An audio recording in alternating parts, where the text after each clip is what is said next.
What's up guys, this is Harness Dibentipo and welcome back dito sa Entong's World Channel. So andito tayo ulit sa province para ipakita ko sa inyo yung update dito sa ating mga alagang Chavo Bantam. Syempre, yung mga iba rito is lumaki na kaagad and yung iba naman is nag-improve yung mga itsura. So para mapakita ko, samahan nyo ako for today and let's go! Hi guys, welcome back dito sa Entong's World Channel. Bali nung nakaraan nga naipakita natin yung ating bagong Thailand cage. Ayun, nasa pader. So ngayon papakita naman natin yung updates sa ating mga alagang fancy chickens. Bali nga ngayon bakasyon natin. So weekend meron tayong mga projects na ginawa kanina. So simple lang naman, hindi na natin masyadong pinaglaanan ng oras dito sa kulungan kasi nga marami din tayong ginagawa dito sa likod ng bahay. So bago ang lahat, shoutout sa ating mga subscribers, tapos sa mga bago dyan, syempre, pag nagustuhan nyo yung video, huwag nyo kakalimutan i-like, mag-comment na rin kayo kung meron kayong suggestions, and sa mga bago pa din dyan, pasuyo kung magustuhan nyo man tong ating mga videos, mag-subscribe na rin kayo. So, let's go! Ayan, so proceed tayo dito sa ating mga pananim. Syempre, yan, pakita pa rin natin yung mga pananim natin. Yung frog grass before na sobrang nipis, ngayon kumakapal na. Ayan. Ito na lang yung mga next na ita-transfer natin plus yung gomprena. So dito hilera siguro natin yan dito. Mamayang hapon kasi mainit pa, summer. May chance kasi na malanta or mamatay yung ating ita-transplant kapag ngayong tanghali tayo maglilipat. So proceed tayo sa loob. So dito guys, pakita natin yung ating breeder na black mattel. So ayan. Yung Thai blood na black mattel. So ayan itsura ng ating hen. Baling nga winalay na natin siya dun sa kanyang mga sisiw dahil pwede na siyang lahi ulit. So itong ganung color, yung iba tawag nila Oreo, pero ang tunay na color niya is black mattel. So meron din tayong lavender mattel, yung nandun sa cabinet na wala pang pair. So sa ngayon ito muna yung pinipair natin sa kanya. Ayan guys, so pakita natin tong broodcock natin. Ayan guys, ang itsura ng black mattel. Meron pa yung mga pure Thailand. So wala pa tayong ganun ngayon. Itong mga to is Thai blood lang. So may percentage ng pagka Thai breed. So ayan, pakita natin. Ito itsura ng ating black mattel guys. Oh. Sa malapitan, mapapansin niyo ayan oh. May mga white siya, para siyang para siyang Oreo talaga, black and white. Yung iba naman tawag Dalmatian na manok, pero ayan, black mattel talaga siya. Sa ibang mga nagbi-breed ng ganito, makikita nyo mas marami yung white spot niya compare dito. Parang ganito sa hen. Ayan. So ayan itsura niya guys. Grabe ang ikli din ng paa niya. Tapos yung mga anak niya papakita natin mamaya. And meron din palang mga nag-i-inquire sa atin, kaso nga lang wala pa tayong available na kakarel or yung binatilyo kasi nga isa lang yung na-produce natin ngayon. Doon naman sa isang batch, yun kasi kinross natin dito yung lavender mattel. So papakita natin mamaya. And guys, pakita rin pala natin yung ating hen. Ayan, so may mga itlog na siya guys. Ayan, 2, 4, 6, 7. So 7 na yung itlog. Ayan guys, oh, grabe oh. Ayan. So hindi 100% na fertile yan kasi nga nung mga nakaraan hindi natin ay condition yung hen tsaka yung cock. So bigla na lang nating sinalpak. Pero napurgan na rin naman natin sila. Unlike kasi last time, talagang pinaghandaan natin yung pag-breed sa kanila kaya mataas yung percentage ng na-hatch. So ngayon, titignan natin kung mag-work.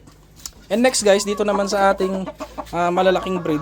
Bali ito nga pala yung Shamo na chicken natin, bigay sa atin ni Sir Deo Isla. So shoutout sa sir. Bale ito nga, hinalo na natin siya sa isang hen. Kanina before natin silang pagaluin, in-expect na natin na mag-aaway sila. So nangyari nga. Pero ngayon nag-ceasefire naman na. Grabe oh. Ang tatangkad nila guys, nasa 2 feet na yung height nito. Siguro more than 2 feet na rin kasi parang tumangkad siya lalo. Yung kulungan kasi natin ng rabbit, nasa 2 feet yung height nun. And nauuntog na siya sa pinaka roofing nung ating kulungan na yun. Pero sa ngayon dito muna sila temporary. Yung dating itlogan ng ating benjarong, dito natin sila nilagay. Ang tangkad guys. Ayan oh, grabe oh. Tignan nyo naman, compare dito sa hen oh, ang liit. Ayan oh, nagpapaupo na rin yung hen. Itong kak natin, nagpa-practice pa lang to. Pero ayan, oh, close na sila. So, hayaan lang muna natin sila dyan para ma-breed na rin natin. Ayan. Next tayo guys dito sa ating mga papisa. So, ayan, sindihan natin yung ilaw ng ating tie cage. So, meron dito up and down. Yan. Yung isa nakapihit lang yan kaya hindi sumindi kasi wala pang laman. So pasilip natin guys yung itsura ng ating mga lavender mottled cross black mottled. So bagong lahat guys, no animals are harmed in this video. So ayan, kita nyo naman, no? Safe na safe sila guys, walang masasaktan sa mga yan. Bale yan, ayan guys, oh.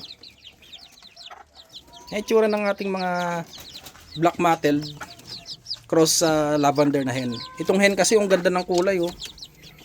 Itong mga lavender galing din sa Thailand tong mga to. Yun nga lang yung characteristics ng isang pure Thailand hindi nila nakuha. Dahil yung buntot, tignan nyo naman, nakatikom pa siya. Unlike kasi sa mga pure Thailand na nakikita natin or dun sa mga kaibigan natin, talagang yung mga hen nakabuka na rin talaga. Parang ganyan, oh, pabo. So, ayan yung mga pasisiw natin dyan. Actually, maraming kakarel dito. Sa batch niya, maraming kakarel. Doon naman sa batch ng ating pure black mottled na hen, konti lang yung kakarel. Isa lang ata. So, mamaya papakita natin. And next guys, itong ating silver birchen na unti-unti nang pumupogi. Ayan guys, oh. Ayan, pakita natin ng malapitan. Tapos ito, buff. Ayan, oh. Yes, oh, grabe. Papugi ng papugi yung itsura nyo. Ayan guys, pakita rin pala natin itong setup na pinagawa ko kay Airpat. Ayan, oh. Kasi nung mga nakarang araw, napapansin natin na umaapon sila dyan or umaapak sila dun sa taas ng drinker nila. So, ang nangyayari pag ganun, pag dumudumi sila, diretso dun sa inuman. Ayaw naman nating magkasakit sila. So, nakakuha tayo ng idea sa ating mga kapwa nag-aalaga ng mga manok na ganito nga yung technique nila. Ayan, oh. Yung takip lang ng or pinakaulo ng 1.5 liter na soft drinks. Puputulin nyo tapos ipapatong nyo dyan para hindi sila dyan pumatong. So ayan, pakita natin yung medyo ano lang, medyo mailap pa ng konti kasi nga hindi gaano nahawakan. Ayan guys, oh, grabe, pupugi pa to guys after ilang months pa. Ayan, oh, oh, grabe. Nakakatuwa kasi sa ganitong hobby, pag nakikita mo lang silang nagiging healthy, ganyan, lalong gumaganda, nakakatanggal ng stress. So ayan, gaya nito guys, oh, grabe ng pogi. So sana dumami pa lalo yung pagka silver ng kulay niya, kasi yung ibang silver birchen hanggang dibdib. So ito kasi project color lang to. So sana maganda pa lalo yung kakalabasan ng magiging pasisyo natin yan. Next tayo guys dito sa Benjarong.